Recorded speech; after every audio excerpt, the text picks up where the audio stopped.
Magandang gabi po sa ating lahat. Narito po tayo sa ating Wednesday online service. Ito po ang inyong likod, Pastor Romeo Lasso ng Pateros Evangelical Church. Ang pag-uusapan po natin sa gabing ito ay tungkol po sa kabutihan ng Diyos. No? Kayo po, naranasan niyo na ba yung kabutihan ng Diyos? Yan, tingnan natin. Kasi dito pinapakita kung paano niya pinakita yung kanyang kabutihan sa lahat ng taong nagtitiwala sa Kanya. Pero bago tayo magpatuloy, hingi tayo ng tulong sa Lord para mas ma-enjoy po natin, pag-aaral po natin, at higit sa lahat maunawaan, maintindihan natin ang Kanyang mga kabutihan. Panginoon, sa gabi nito, nagpupuri, nagpapasalamat po kami dahil sa buong araw na ito nakita namin ang iyong kabutihan. Iningatan, ginabayan, nakarating po kami na maayos sa aming mga tahanan, nagawa namin yung mga bagay na dapat namin magawa. At higit sa lahat, Panginoon, salamat sa iyong kabutihan na binigyan niyo po kami ng oras para sa ibig ito, para pag-aralan, tingnan namin ang inyong mga salita at tunay na magbibigay po ng encouragement sa amin ito para magpatuloy na magtiwala sa inyo. Salamat po, Panginoon, dahil isang part ng kabutihan po ninyo, bibigyan niyo po ang inyong Espiritu Santo na magpapaunawa sa amin sa inyong mga salita. In Jesus' name we pray. Amen. Amen. So again, tanong po, no? Naranasan mo na ba yung kabutihan ng Diyos? Kung hindi, tingnan mo ito, baka mamaya naranasan mo na pala pero hindi mo lang masyadong napapansin. Pero ito, naka-specify dito, very specific kung paano pinakita yung kabutihan ng Diyos para sa akin. Unang-una, letter A, pinakita niya yung kanyang wagas na pag-ibig. Wagas na pag-ibig. Sabi dito sa Awit 36:5, ang wagas sa pag-ibig mo, o Yahweh, ay walang hanggan. At ang iyong katapatan ay abot sa kalangitan. So kung susukatin natin, talagang wala talaga itong, ano bang pwede mo pansukat dito? No? Kahit pag samasamahin mo pa yung lahat ng tape measure, lahat ng mga hindi masusukat to. Sabi rito, abot sa kalangitan. Bakit kaya sinabi hanggang abot sa kalangitan? Tingnan po natin yung sinasabi dito sa Juan 3:16. Sabi dito, sapagkat kayo na lamang ang pag-ibig ng Diyos sa sangkatauhan. Mahal niya ako, mahal ka niya. Mahal tayong lahat, no? Kaya't binigay niya ang kanyang kaisa-isang anak upang ang sino mang sumampalataya sa kanya ay hindi mapahamak kundi magkaroon ng buhay na walang hanggan. Ito yung tinatawag na walang hanggang pag-ibig ng ating Panginoon. Yung kanyang wagas sa pagmamahal sa atin. No? Ibinigay ng Ama sa langit yung kanyang kaisa-isang anak. Ang gagawin lang po natin, sasampalataya tayo at mananalig tayo at tayo magkakaroon katiyakan ng buhay na walang hanggan. So ibig sabihin, ito yung hindi mo masusukat, hindi mo maunawaan kung gaano kalalim yung wagas sa pag-ibig ng Diyos sa atin. No, namatay siya sa krus ng Kalbaryo para sa akin, para sa iyo, para sa kapatawaran ng ating mga kasalanan. So, ang pag-ibig po ng Diyos sa atin ay walang hanggan. No, kasi may mga kanta dito, di ba? Na ang pag-ibig daw walang hanggan dito sa mundo. Pero hindi. Ang pag-ibig na walang hanggan, tanging sa Diyos lang natin matatagpuan. Walang iba kundi sa ating Panginoong Diyos. Pangalawa, no, paano na pinakita ng Diyos ang kanyang kabutihan sa atin? Letter B, kinakalinga niya tayo. Kinakalinga. Awit 36:7. Diyos, ang iyong pag-ibig mahalaga at matatag. Ang kalingay na darama sa lilim ng iyong pakpak. Alam niyo po, palagi itong sinasample lahat ng klase ng mga ibon, yung kanyang pakpak, ibubuka niya para yung kanyang mga anak ay protektahan. Ganon tayo tinutulad sa isang, parang kagaya tayo ng isang ibon na iniingatan, Ewan ko lang kung nakapanood kayo, isa pa to, ito sa manok. Nakakita po ako, nakapanood po ako sa YouTube ng ganyan. Yung manok, may mga sisiw siya, may dumating na ahas. Anong ginawa ng manok, ng nanay? Ilalaban niya, isasakripisyo niya ang kanyang buhay para doon sa kanyang mga anak. Ganon din po sa atin. Sinakripisyo ng ating Ama na nasa langit ang kanyang anak para tayo ay kalingain at magkaroon tayo ng tinatawag na kaligtasan. Kaya para sabi dito sa awit 17:8, ako'y bantayan mo ang paborito mong anak at malagi mong ingatan sa lilim ng iyong pakpak. Ang sarap po nito, no? Aangkinin mo, sasabihin mo na ikaw'y paboritong anak. No? Masarap pong marinig ito sa iyong ama o sa iyong ina na ikaw ay kanyang paborito. Lalong-lalo na yung nasa langit. Pagka sinabi, di ba, ilang beses sinabi ito kay ano? Sa ating Panginoong Diyos. Actually, sinabi rin niya ito kay ano? Kay David. Si David ang apple of the eye. Actually, itong awit na ito, si David po ang gumawa nito. Pinapakita ng paborito mong anak. Mga magulang, ano ba ang ginagawa mo sa mga paborito mong anak? Sipin mo, ano yung mga benepisyo na ginawa mo? At ikaw ay nakaranas ng tinatawag na paborito ng iyong anak. Palagi mong ihat at palagi mong ingatan sa ilalim ng iyong pakpak. Ang sarap pong isipin ito. Na hindi ka matatakot dahil alam mo, protected ka ng ating Panginoon. Ito. Pangatlo, ito sigurado yung gustong-gusto natin na ibinibigay sa atin ng Diyos. Ang kabutihan ng Diyos, pinakita sa atin sa pagbibigay ng sagana, masagana sa lahat ng ating pangangailangan. Awit 36:8-9. Sa pagkain ay sagana sa sarili mong tahanan, doon sila umiinom sa batis ng kabutihan. Sa iyo rin nagmula silang lahat na may buhay, ang liwanag na taglay mo ang sa amin umaakay. Again, name it. Lahat ng kailangan ng isang tao ay pwedeng ipagkaloob ng ating Panginoon. Of course, itong kabutihan ito ay matatagpuan lamang, makakamtam lamang ng kanyang mga hinirang. Ang tanong, hinirang ka ba ng Diyos? Sabi rito, no, sa awit 65:4 and 5, silang mga hinirang mo upang sa templo manahan, silang mga pinili mo'y mapalad na tuturingan. Magagalak kaming lubos sa loob ng templong banal dahilan sa dulot nitong pagpapala sa mga nilalang. Yeah? So, di ba napakasarap po nitong marinig? No? Bibigyan tayo ng kagalakan ng Diyos. Of course, kung sagana ka sa lahat ng bagay, hindi ba matatawag na pagpapala ito? Hindi ba matatawag ito na magkakaranas ka ng tinatawag natin kagalakan? Ewan ko lang, kung nasa iyo na sa lahat, sagana ka sa lahat ng bagay, kung hindi ka pa magalak, ewan ko lang. No? Ewan ko lang. Ako mababaw lang ang kaligayahan ko eh. Basta makakain lang ako, akin parang masaya na ako eh. Ano na yung iba? Sa atin, nakakaranas kung saan ka nakakapunta, pero pinakamaganda sa lahat, yung nasa presensya ka ng ating Panginoon. Yun ang pinakamasarap sa lahat. Kasi siya lang po naman talaga yung nakakapagbigay ng totoong satisfaction. Eh. Kaya nga sinabi ng ating Panginoon, makamtang mo man ang lahat dito sa mundo kung mapapariwara naman yung kaluluwa, anong may babayad mo sa iyong kapahamakan. Tuloy po natin, awit 65, verse 5. Kami iyong diniridig, tagapagligtas naming Diyos. Again, hindi ba napakasarap pong malaman ito? Na lahat ng sasabihin natin, pinakikinggan ng Diyos. No? Alam niyo po, ilang beses din ako nakapanood sa TV, siguro kayo nakapanood na rin. Yung isang anak, nalulungkot o nagre-rebelde kasi hindi siya pinapakinggan ng kanyang magulang kapag mayroon siyang sinasabi. Tayo mapalad tayo. Pag may sinasabi yung tatay natin na sa langit, pinapakinggan niya base dito sa sinasabi. Kami yung dinirinig, tagapagligtas naming Diyos. Sa kahangahangang gawa, kami iyong tinutubos. Kahit sino sa daigdig, sa iba yung karagatan, may tiwala silang lahat sa taglay mong kabutihan. Lahat ng mga tao na lumalapit sa ating Panginoon, hindi mo pwedeng hindi makaranas ng kabutihan ng Diyos. Yung paglapit pa lang natin, isang kabutihan na po ng Diyos. Bakit? Kasi hindi naman talaga natin gusto lumapit sa Lord eh. Sa totoo lang.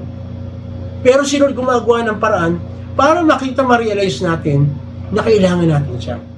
Kaya nga po sinabi rito sa Roma 3:23, O tingnan natin, ano? Sabi rito, sapagkat ang lahat ay nagkasala. Ako, ikaw, tayo na nagkasala. At walang sino man nakaabot sa kaluwalhatian ng Diyos. Ngunit dahil sa kanyang kagandahang loob, na walang bayad niyang ibinigay, sila ay tinuring na matuwid sa pamamagitan ni Kristo Jesus na siyang nagpapalaya sa kanila. Alipin tayo sa kasalanan, wala tayong maibibigay, hindi tayo naging matuwid sa harapan ng Diyos, pero gumawa siya ng kaparaanan. Pinadala niya yung kanyang anak, kagaya na binasa natin sa John 3:16, ito yung specific na ginawa. Dahil sa kanyang kagandahang loob ng Ama, na walang bayad niyang binigay, sila itinuring na matuwid sa pamamagitan ni Kristo Jesus na siyang nagpapalaya sa kanila. Na at the time na tinanggap po natin ng ating Panginoon, tayo po ay napatawad sa ating mga kasalanan. The time na tayo humingi ng tawad at sinurrender natin ang ating buhay sa ating Panginoon, tayo po ay nagkaroon na ng access sa Ama sa langit. Lahat ng panalangin natin ay kanyang tatanggapin. Kaya sinabi niya rito sa verse 25 ng 3, Roma, siya ang inialay ng Diyos bilang handog upang sa pamamagitan ng kanyang dugo ay mapatawad ang kasalanan ng lahat ng sumasampalataya sa kanya. So, makikita natin dito, no? Sasampalatayanan, paniniwalaan natin, hahawakan natin yung sinabi ng ating Panginoon, ng ating Ama na sa langit, na tayo patatawarin kung sasampalataya tayo sa kanyang anak. Bakit ito ginawa ng Diyos? Ginawa ito ng Diyos upang patunayang siya'y matuwid. Siya'y matuwid. Sapagkat nung unang panahon ay nagtimpi siya at pinagtiisan ng mga kasalanan na gawa ng mga tao.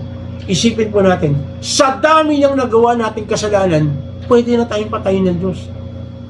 Pero salamat, dahil napakabait, napakabuti, pinakita ng Diyos ang kanyang pag-ibig at pagmamahal sa atin. In spite,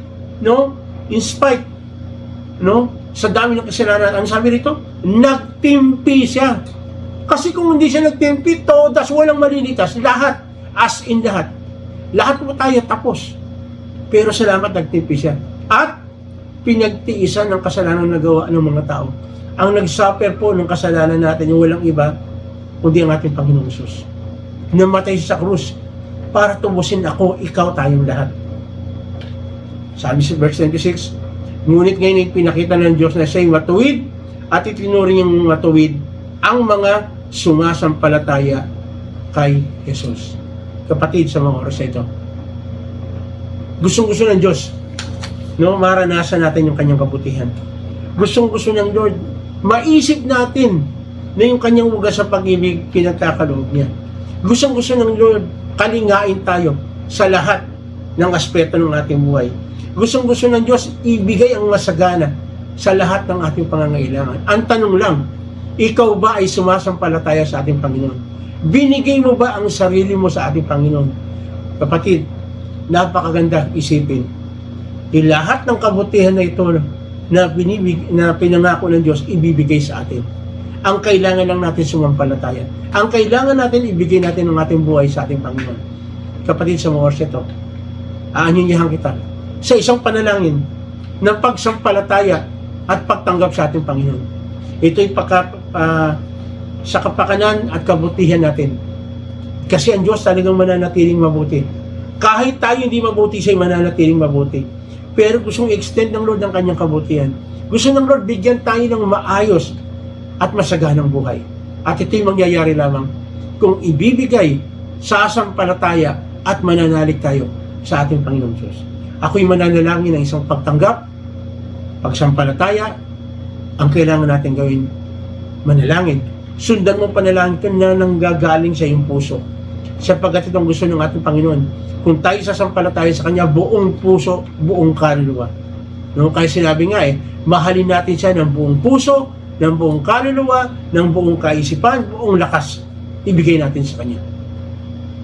Kaya kapatid, anyayahan kita sa isang panalangin na pagtanggap para maranasan mo yung tinatawag na kabutihan ng ating Panginoong Hesus. Tayo pumikit, tayo manalangin. Panginoong Hesus, maraming salamat dahil napakabuti mo po. Kaming lahat ay makasalanan. Ako po ay hindi nakakaabot sa iyong panuntunan o sa iyong standard. Pero salamat, sa pamamagitan ng kamatayan ng aming Panginoong Hesus, ay meron akong katiyakan ng buhay na walang hanggan. Meron akong katiyakan na yung pag-ibig mo ay mararanasan ko. Meron akong pagkakataon na kakalingain mo at sa lahat ng aking pangangailangan, ipagkakaloob mo, lalong-lalo na po, Panginoon, yung assurance ng kaligtasan. Kaya sa mga oras na, Panginoon, ako po ay sumasampalataya at nananalig na tanging ang Panginoong Diyos lamang ang aking pag-asa sa buhay na ito. Ibinibigay ko, isinusurrender ko ang aking buhay sa pangalan ng aming Panginoong Hesus. Patawarin po ninyo ako sa lahat ng aking pagkakamali at sa lahat ng aking pagkukulang. Salamat po, Panginoon. Kapatid, isa sa mga pribilehiyo na binibigay na sinasabi ng salita ng Diyos sa 1:12, ang sino mang sumampalataya at nanalig sa ating Panginoon ay binibigyan ng karapatan na maging anak ng Diyos. At isa sa mga pwede nating gawin, tayo ay pakikinggan ng ating Diyos. Kaya sa mga oras na, kapatid, meron kang physical na karamdaman, ito yung pagkakataon na pwede kang dumulog dahil ikaw ay tinuturing ng anak ng ating Panginoon, ikaw ay mayroong karapatang tumawag. Kaya sa mga oras ito, meron kang physical na karamdaman, ito yung pagkakataon, ibigay mo sa Kanya. Sabihin mo sa Kanya. Sige, sabihin mo sa mga oras ito, anong yung physical na karamdaman? Oo, nakikinig siya. Kagaya ng ating sinabi, pinag-aralan kanina, siya'y nakikinig. Sa lahat ng sasabihin natin, pakikinggan niya. Amen. Amen. Sige, sabihin mo lahat sa Kanya. Lahat ng physical na aspeto ng buhay mo na masakit sa iyo, yes, dakilang manggagamot ang ating Panginoong Diyos. Sa mga oras na ito, meron kang mga emotional problem sa iyong asawa, sa iyong anak, sa iyong magulang, sa iyong kapatid, kasama sa bahay, kasama sa eskwela, kasama sa trabaho. Gusto ng ating Panginoon, maranasan din nila yung kabutihan ng ating Panginoon. Patawarin mo po. Patawarin mo siya. Patawarin mo sila. At kung ikaw naman ang nagkamali, matuto tayo magpakumbaba na humingi din tayo ng tawad. Hindi gusto ng Lord na merong mga taong magagalit sa atin. Gusto ng Diyos makita yung kabutihan sa atin at makikita ng mga tao kung paano kabuti ang Diyos sa pinaglilingkuran natin. Hallelujah. Kaya na rin, Panginoon, lumalapit po ang sa inyo. May mga bagay na umahadlang para totoong kami ay makasamba sa inyo sa Espiritu at katotohanan. Lord, palayain niyo po kami. Ano mang klase ng mga bagay na umahadlang, idolatry, witchcraft, horoscope, tradition, wala kaming ibang susundin, Panginoon, kundi ang sinasabi lamang po ng iyong mga salita. Bigyan niyo po kami ng pagkauhaw sa inyong salita na huwag kami maging complacent, huwag kami maging tamad. Bigyan namin ng importansya ang inyong mga salita. Gaya na rin, financially nahihirapan ka, kapatid, sa mga oras ito, hindi yan ang design ng Lord. Ang gusto ng Lord, ibigay lahat ng pangangailangan natin. Kagaya ng sinasabi rito, lahat ng kasaganahan ay ibibigay sa atin ng Diyos. Ang kailangan lang natin, matuto tayo na i-budget natin ng gusto yung resources na binigay sa atin natin, Panginoon. Gamitin natin ng tama. Gamitin natin ng tama. Wala kang trabaho sa mga panahon ito, sige, tulog mo sa ating Panginoon. Tulungan ka ng Diyos. Kasi sabi ng ating Panginoon, siya ang magpo-provide at ang ating pangangailangan. Of course, may part tayo. Gumawa tayo, magsipag tayo, gawin natin dapat natin gawin. Dahil na mahal naman tayo ng Diyos.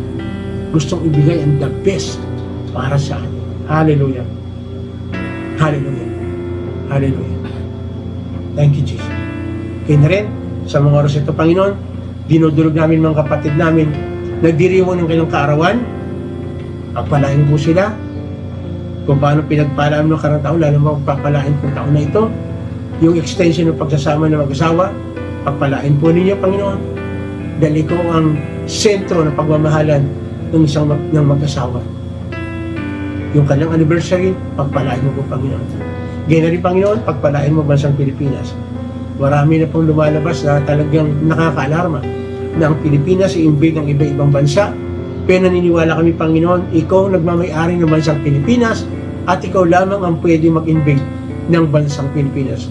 Kaya bigyan niyo po, Panginoon, ng banal na takot ang aming mga namumuno, magmula sa aming presidente hanggang sa pinakamababang nanunungkulan, lokal man o national. Ikaw po, Panginoon, na magkaroon ng conviction, magbigay ng conviction sa bawat isa. Magkaroon po ng banal na takot sa inyo. Hallelujah. Hallelujah. Pagpalain niyo rin, Panginoon, magkaroon din po ng banal na takot ang mga kapulisan, mga sundalo, para magampanan po nila ng totoong kalantungkulin upang ang bansang Pilipinas ay mabigyan talaga ng talagang totoong protection na nanggagaling po sa inyo. Hallelujah. Hallelujah. Kaya na rin, Panginoon, pagpalain po, Panginoon, ang lahat ng mga sumusubaybay sa ganitong gawain na ikaw ang tinataas, wala pang iba. Lord, pagpalain mo po ang bansang Israel. Dahil ikaw mismo nagsabi, ang sino mang magpala sa Israel ay yung pagpapalain. Minsan ang pinagpala ng bansang Pilipinas ang Israel, kasama ang Pilipinas sa tumutulong sa Israel. Noon pa sumusuporta hanggang ngayon. Kaya ikaw lang, Panginoon, ang po pwede magpala sa bansang Israel. Ngayon na rin, Panginoon, tulungan mo rin po ang lahat ng aming mga leaders na patuloy, bigyan po sila patuloy ng knowledge at wisdom. Magmula po kay Bishop, magmula po kay Cesar Castellanos, hanggang sa kanyang buong pamilya, pati sa church sa kanyang pinapangunahan. Bishop Oriel, pati na rin po ang church sa kanyang pinabibilangan, pati na rin, Panginoon, yung mga minimentoran niya. Pagpalaan niyo rin po ang Pastor Clifford na siyang ginagamit po ninyo na dito sa network po namin, dito po sa Rizal. Pagpalaan mo rin, Panginoon, ang aming Pastor Popeng, patong kanyang pamilya, na nagbibigay po patuloy ng pag-mentor sa amin at patuloy ng co-coach sa amin para magpatuloy po sa gawain. Muli, Panginoon, salamat po sa aking mga kasamahan dito sa PEC, lalong-lalo mga coordinators. Pagpalaan niyo po ang bawat isa. Patuloy na magtiwala po kami sa iyo. Patuloy may tasan yung pangalan sa pamamagitan ng papel sa Panginoon. Muli, lahat po ng ito, inaangkin po namin at mangyayari ang lahat ng bagay na ito kasi inihiling po namin ito sa pangalan ng aming Panginoong Sus. Lahat po tayo magsabi ng Amen. Muli, ito pong yung lingkod, Pastor Romy Olaso ng Pateros Evangelical Church. Nagsasabi, kung meron po kayong katanungan patungkol dito sa pinag-aralan natin kabutihan ng Diyos, wag po kayo magkatubili na mag-PM po sa amin. At kung meron po kayong mga prayer request, lalong-lalo na meron kayong mga bagay na gustong ilapit sa Panginoon, wag po kayong magkatubili, mag-PM po kayo. At pakiusap po. Kapag may nangyari po na kami po ay nakaranas po kayo ng pagpapala muli sa ating Panginoon, please lang po. Kami po ay umaasa na ikaw ang magbibigay po ay sa amin ng mga bagay na magbibigay encouragement po sa amin.